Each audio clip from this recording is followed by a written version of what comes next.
Sumainyo ang Panginoon. At sumayo rin. Ang mabuting balita ng Panginoon ayon kay San Mateo. Papuri sa iyo, Panginoon. Noong panahong iyon, sinabi ni Jesus sa kanyang mga alagad, "Pag-ingatan ninyo na huwag maging pakitang tao lamang ang paggawa ninyo ng mabuti. Kapag ganyan ang ginawa ninyo, wala kayong matatamong gantimpala buhat sa inyong amang nasa langit. Kaya nga kapag naglilimos ka, huwag mo nang ipagkaingay ito, katulad ng ginagawa ng mga mapagpaimbabaw doon sa sinagoga at sa mga lansangan. Ginagawa nila ito upang purihin sila ng mga tao. Sinasabi ko sa inyo, tinanggap na nila ang kanilang gantimpala. Ngunit kung naglilimos ka, huwag mo nang ipaalam ito kahit sa iyong pinakamatalik na kaibigan, upang malihim ang iyong paglilimos, at gagantihan ka ng iyong amang nakakakita ng kabutihang ginagawa mo ng lihim. At kapag nananalangin kayo, huwag kayong tumulad sa mga mapagpaimbabaw.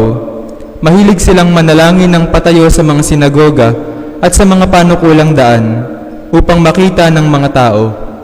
Sinasabi ko sa inyo, tinanggap na nila ang kanilang gantimpala.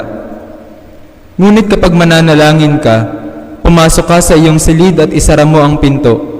Saka ka manalangin sa iyong amang hindi mo nakikita. At gagantihan ka ng iyong amang nakakikita ng kabutihang ginagawa mo ng lihim. Kapag nag-aayuno kayo, huwag kayong magmukhang malungkot, tulad ng mga mapagpaimbabaw. Hindi sila nag-aayos upang malaman ng mga tao na sila'y nag-aayuno. Sinasabi ko sa inyo, tinanggap na nila ang kanilang gantimpala. Kapag ikaw ay nag-aayuno, mag-ayos ka ng buhok at maghilamos, upang huwag mapansin ng mga taong na nag-aayuno ka. Ang iyong amang hindi mo nakikita, ang siya lamang nakakaalam nito.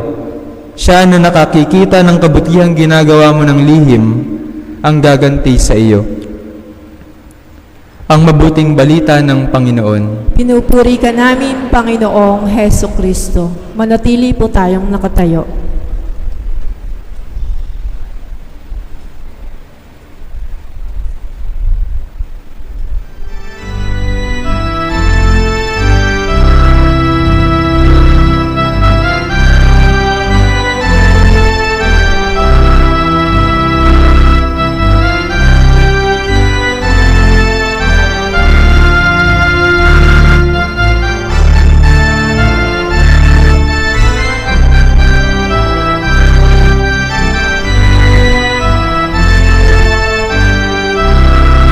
Magsiupo po ang lahat. Isang maganda at mabiyayang umaga po sa inyong lahat. Ikinalulugod ko po ang makasama kayo ngayong umagang ito sa pagdiriwang ng misang ito. Father Jeff, ang ating rector at parish priest, kasama ang mga kapatid kong pari, ang ating butihing mayor at ang kapitana po, at lahat tayo, lalo na ang mga kasapi sa ating ministry to the sick at ang Klinika de San Jose at ang mga parokyano dito sa dambanang parokya ni San Roque. Sinimulan natin noong Miyerkules ang panahon ng Kwaresma at ang misang ito ay ating itinatalaga para sa mga naglilingkod sa may sakit. Napakahalaga po ng inyong apostolado at misyon sa simbahan. Sa katunayan, sa sobrang kahalagahan nito, kung di nyo po na itatanong, ang dalawa ko pong kapatid ay mga doktor. Ang aking kuya at ate po, 3 lang kaming magkakapatid, sila po'y parehong nagdoktor. Dahil nga po itinuro sa amin na mahalaga ang maglingkod at kumalinga sa mga may sakit. Sa katunayan, ako po ang bunso at tinatanungan nila nung ibang mga kamag-anak namin, dapat magdoktor din ako dahil nga yung unang 2 ay nagdoktor. Ngunit sabi ko po ay baka hindi ko kaya, mahina ako pag nakakita na ako ng mga dumudugo na, no? At mga ooperahan na. Kaya naalala ko dito nung ako'y nasa Balanga kasama ang lolo ko, nung isang gabi, nag-iisip siya, sabi niya, kung ayaw mong magdoktor, mag-pharmacist ka na lang. Kasi nauso, di ba po dati, yung doktor, may kapatid din na pharmacist kasi yung ire-reseta, doon kukunin, no? Magkasosyo yata, no? Kaya sabi ng lolo ko, mag-pharmacist ka kaya? Sabi ko, hindi ako marunong mga timpla-timpla. Miyami, nag-isip uli ang lolo ko, sabi niya, magpunerarya ka kaya, no? Para sa'yo pa rin ang bagsak pagkatapos, no? Sabi ko, parang takot din naman ako, hindi ako maano sa mga embalsamo na ganun. Kaya nung sumunod na pagkikita namin, sabi ko sa lolo ko, magpapari ho ako. Sabi niya, bakit? Yun po yung gusto ko. At sabi ko, huwag kayong mag-alala. Karugtong din naman ng mga kapatid ko yun. Pag hindi na nila kaya, ako na ang tatawagin. Kaya sabi ko, package deal pa rin kami, no? Pag sumuko na ang doktor, tatawagin na yung pari. Kaya sabi ko, pwede pa rin kaming magkaugnay. Kaya natawa lang yung lolo ko. Pero, kaya nga ng sabi ko, napakahalaga po ng apostoladong ito dahil mapapari, mapadoktor, mapalingkod bayan, at lahat tayo naman po mga kapatid ay tinatawag na maging kasangkapan sa paghihilom. Kung hindi man sa katawan, paghihilom ng kalooban at kaluluwa.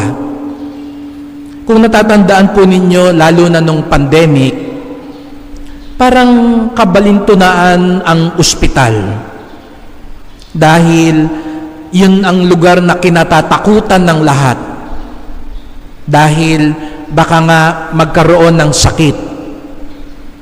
Ngunit alam din natin, yun din ang takbuhan ng lahat. Kaya nga di po ba ang iba sa atin ayaw din magtagal sa ospital dahil baka pagkagaling, lalo na yung mga matatanda, sasabihin ilabas na rin agad dahil baka magkasakit pa rin. Hindi nyo ba napansin parang bakit ganun ang ospital? Yun ang lugar ng maraming sakit, maraming karamdaman, maraming mikrobyo, maraming virus, pero yun din ang lugar ng paghihilom at kagalingan.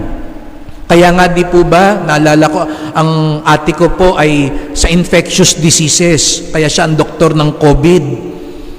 At naalala ko po, kung maalala nyo rin, nung unang bahagi ng pandemya, di ba ho, nakakalungkot man, tinatawag nating bayani sila, pero sila yung kinamumuhian at kinatatakutan ng maraming tao.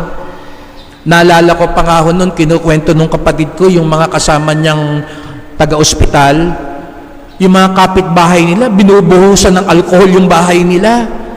Pag naglalakad na sila pa uwi, nagtatabihan ng lahat, para silang mga ketongin.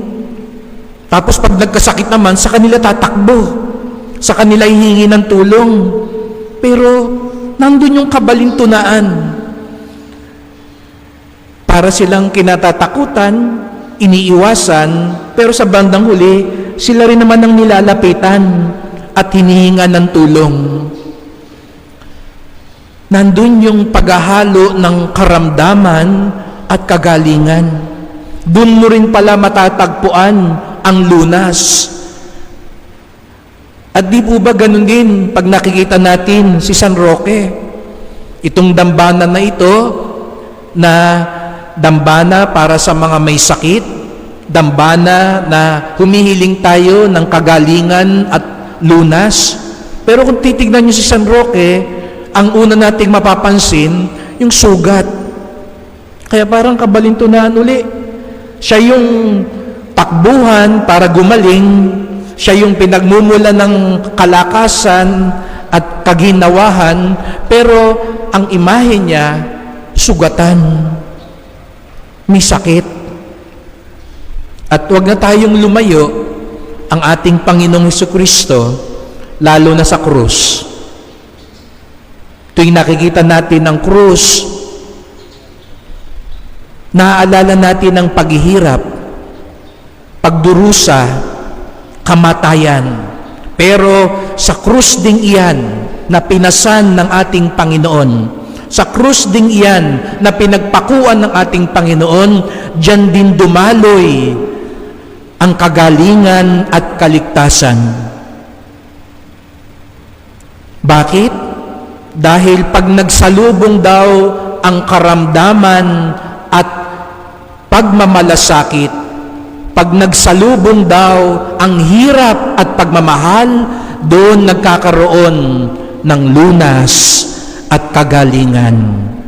Kung dati-rati pag nakita ang krus, ang nakikita lang ng tao ay paghihirap, tayong mga Kristiyano, ang nakikita natin kaligtasan. Bakit? Dahil sa nag-uumapaw na pagmamahal ng ating Panginoon. Uulitin ko po uli, pag nagsalubong ang karamdaman at pagmamalasakit, ang hirap at pagmamahal, doon nagkakaroon ng himala, ng lunas at lakas. At di po ba ganon din po ang inyong apostolado? Humaharap po kayo sa mga may sakit, at pagharap nyo sa kanila, ang dala ninyo pagmamalasakit at pagmamahal. Hindi man siguro gumaling ang kanilang pangangatawan, nagbibigay lunas tayo sa kanilang kalooban at kaluluwa. Kaya mga kapatid, ito po yung ating ipagdasal na sa ating apostolado, lalo na sa mga may sakit, at lahat tayo sa paglilingkod sa bayan, sa paglilingkod sa pamilya, sa simbahan, ang dala-dala natin ay pagmamahal at pagmamalasakit ng Panginoon, katulad ng ginawa ni San Roque, upang magkaroon ng lakas at lunas, upang magkaroon ng himala at biyaya, upang magkaroon ng grasya at pagpapala.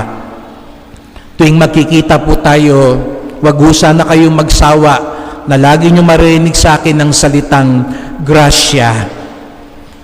Dahil yun lang ang dahilan kaya tayo nandito ngayong umaga, kaya kayo nagising kanina, kaya kayo nakarating dito sa simbahan ni San Roque, kaya tayo nakapagsisimba ngayon, kaya ho kayo nakapaglilingkod ngayon, kaya ho ako nakatayo ngayon sa harapan ninyo. Isa lang ang dahilan, ang grasya ng Diyos.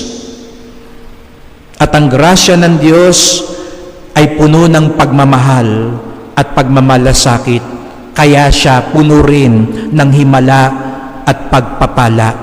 Kaya si San Roque, pintakasi ng mga may sakit, nakapaghihimala sapagkat puno siya ng grasya galing sa Diyos. At yun din ang kanyang ibinabahagi sa mga taong lumalapit sa Kanya. Kaya sana po, pagharap natin sa mga tao, tandaan natin, puno tayo rin ng grasya.